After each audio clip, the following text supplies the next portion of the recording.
સૌને મારા જય ભગવાન, જય પરમાત્મા, જય આઈજી, જય હિન્દ, જય ભારત.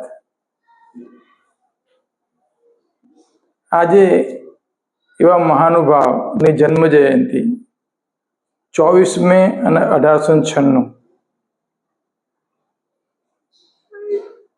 શહીદ ભગતસિંહના એ શહીદ ભગતસિંહ છે ને, એમને પોતાના ગુરુ માનતા, એના આદર્શ માનતા. અને શહીદ ભગતસિંહ એ પોતાના ખિસ્સામાં આ મહાનુભાવનો ફોટો રાખતા. અને કોઈ પણ કાર્યક્રમની શરૂઆત કરવાની હોય તો આ મહાનુભાવના ફોટાને વંદન કરી, ફૂલ ચડાવી અને પછી કોઈ એવું કામ કરતા. મિત્રો, એ મહાનુભાવ 24 મે 1896 એમની જન્મતિથિ, જન્મ જયંતિ. કરતારસિંહ સરાભા.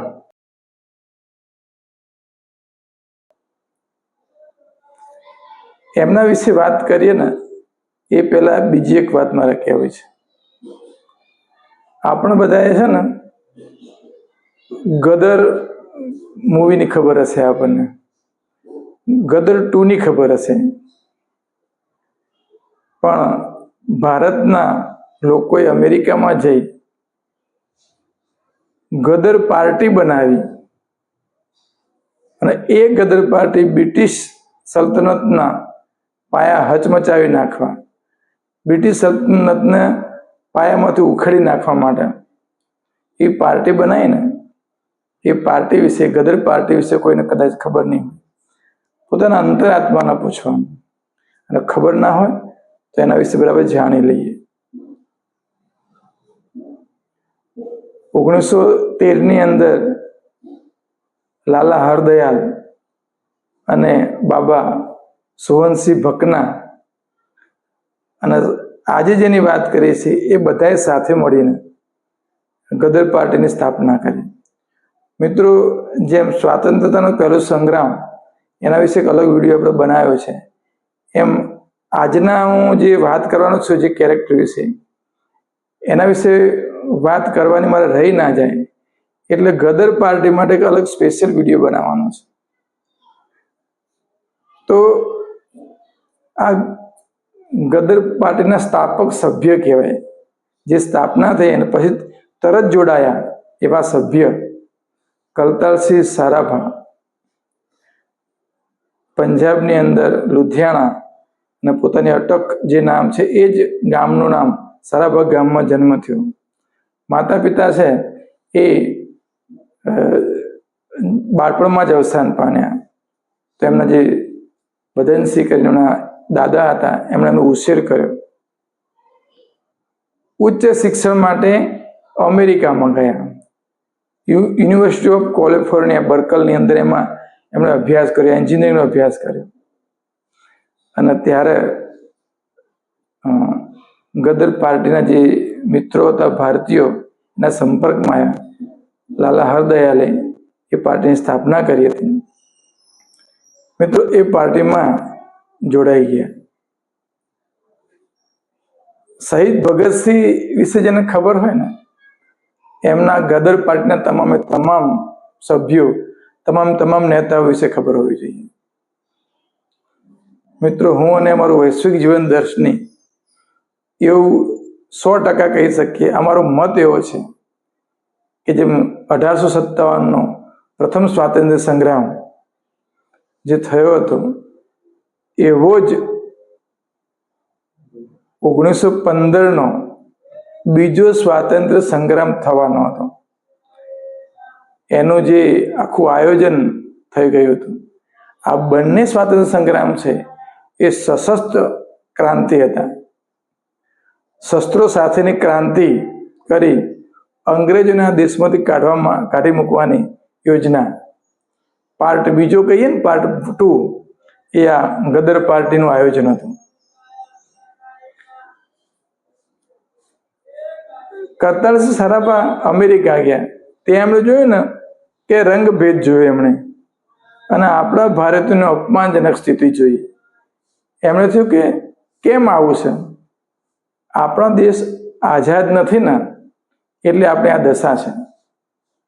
એ ચાહે દક્ષિણ આફ્રિકા હોય કે ચાહે બ્રિટન હોય કે ચાહે અમેરિકા હોય, આપણને હળધૂત કરવામાં આવે, આપણું અપમાન કરવામાં આવે. રંગભેદ, જાતિવાદ, રંગભેદનો જાતિવાદ ત્યાં હતો. એ એમણે જોયું. એમણે થયું કે ગમે તે કરીને આપણો દેશ પહેલા આઝાદ કરવો પડશે. તો આ ગદર પાર્ટીમાં જોડાઈ ગયા અને પ્રથમ વિશ્વયુદ્ધ શરૂ થયું. એ જ વખતે એ ભારત પર પાછા આવી ગયા અને સશસ્ત્ર ક્રાંતિની તૈયારી કરી. મિત્રો, 21મી ફેબ્રુઆરી અને 1915 આ એક તારીખ નક્કી કરવામાં આવી હતી. જેમ પ્રથમ સ્વાતંત્ર્ય સંગ્રામ તારીખ નક્કી થઈ હતી ને, એવી આ તારીખ નક્કી થઈ હતી, 21મી ફેબ્રુઆરી અને 1915. અને સંપૂર્ણ તૈયારી કરવામાં આવી અને સશસ્ત્ર ક્રાંતિ કરવાની. આખા દેશભરની અંદર જેટલી બી અંગ્રેજોની છાવણી છે એને પૂરી કરી નાખવાની. એના માટે હથિયાર, એના માટે બોમ્બ બારૂદ, બધી તૈયારી કરવામાં આવી હતી. એક નાનકડી ભૂલ જે પ્રથમ સ્વાતંત્ર્ય સંગ્રામમાં હતી, અહીંયા એક મોટો વિદ્રોહ, દેશદ્રોહી માણસ, એક વ્યક્તિ, કૃપાલસિંહ નામનો એક વ્યક્તિ દેશદ્રોહી નીકળ્યો.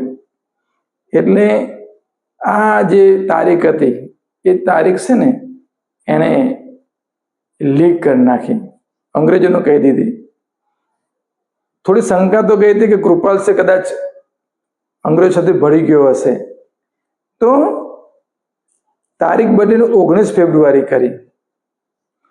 છતાં પણ અંગ્રેજોને આની આગોતરી ખબર પડી ગઈ, તો અંગ્રેજોએ તમામ ભારતીય સૈનિકો પાસેથી શસ્ત્રો લઈ લીધા અને જેટલા પણ આ ગદર પાર્ટીમાં જોડાયેલા હતા, જેટલા બી લોકો હતા, એ બધાને શોધીને ધરપકડ કરવામાં આવી. બહુ જ બધા હતા. આપણા કરતારસિંહ સરાભા પણ ખરા, વિષ્ણુ ગણેશ પિંગળે, એવા બહુ બધા હતા. આપણે જ્યારે ગદર પાર્ટીનો વિડીયો બનાવ્યો ત્યારે બધા જ મહાનુભાવોને આપણે યાદ કરીશું. અહીંયા મોટા ભાગના જે મહાનુભાવ છે એ ગદર પાર્ટીના બાબા સોવનસિંહ ભકના, વસંતકુમાર બિસ્વાસ, અવધ બિહારી, આ બધા જ એની સાથે જોડાયેલા હતા. મિત્રો, કરતારસિંહ સરાભાની ધરપકડ થઈ ગઈ અને એમની ઉપર લાહોર ષડયંત્ર કેસ ચાલ્યો અને જજે પૂછ્યું કે તમે શું કહેવું છે તમારું? તો એમણે સ્પષ્ટ કીધું કે હું મારા દેશમાંથી બ્રિટિશ લોકોને આ દેશમાંથી કાઢી મૂકવા માટે આ અમારું સંગ્રામ હતો.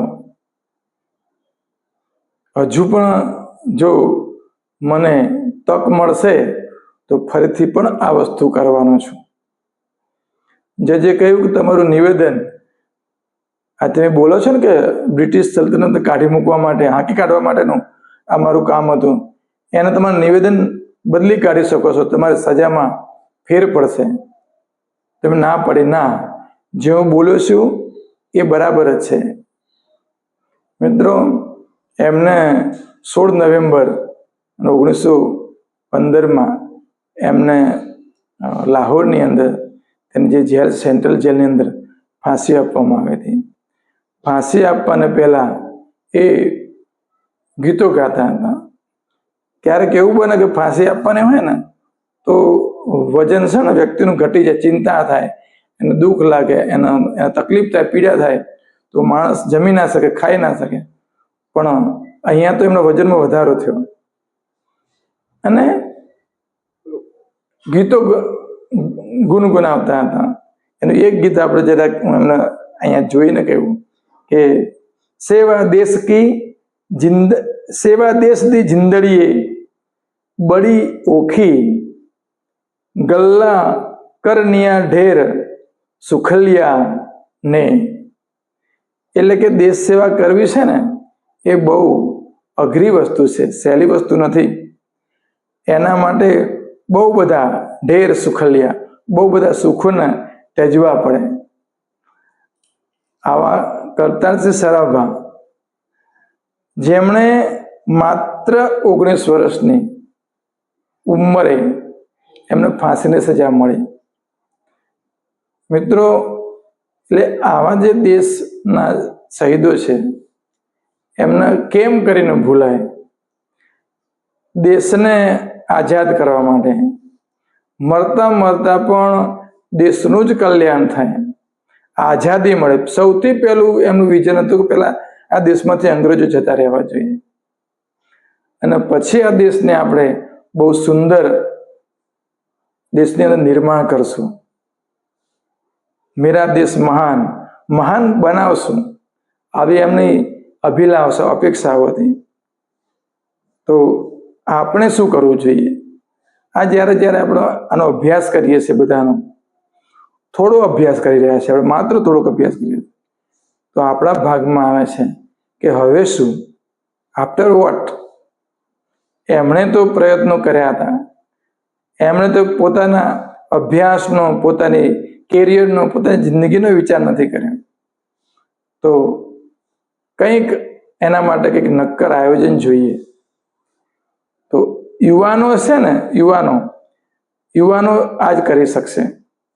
તો યુવાનો આ ગદર પાર્ટી વિશે જાણે, યુવાનો ભારતના પ્રથમ સ્વાતંત્ર્ય સંગ્રામ વિશે જાણે, આ દેશ માટે જેણે જેણે નિષ્કામ ભાવે સેવા કરી છે એના વિશે જાણશે ને, તો કંઈક કરવાની તમન્ના થશે, કંઈક કરવાની ભાવના ઊભી થશે.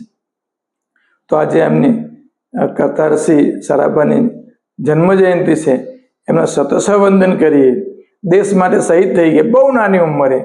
એમ થાય કે આટલી નાની ઉંમરે કેટલા બધા એમણે કામ પણ કર્યા. એક ગદર સામયિક છે ને, ગદર સામયિક એ ચાલુ કર્યું હતું. તો ગદર સામયિકના ઓડિટર પણ પોતે, પબ્લિશર પણ પોતે અને ડિસ્ટ્રીબ્યુટર પણ પોતે. આટલું બધું કામ પણ ત્યાં કર્યું બધાએ. પરત પણ આવ્યા, દેશમાં આવ્યા. કેમ દેશમાં પરત આવ્યા? કે દેશને આઝાદ કરવો હતો. તો મિત્રો, આ આઝાદી છે ને, એમની આપણી આઝાદી જે મળી છે ને, એ એમને શહીદી એળે ના જાય, એનું આપણે સૌ ધ્યાન રાખીએ અને એમને શતસવંદન કરીએ. જય હિન્દ, જય ભારત.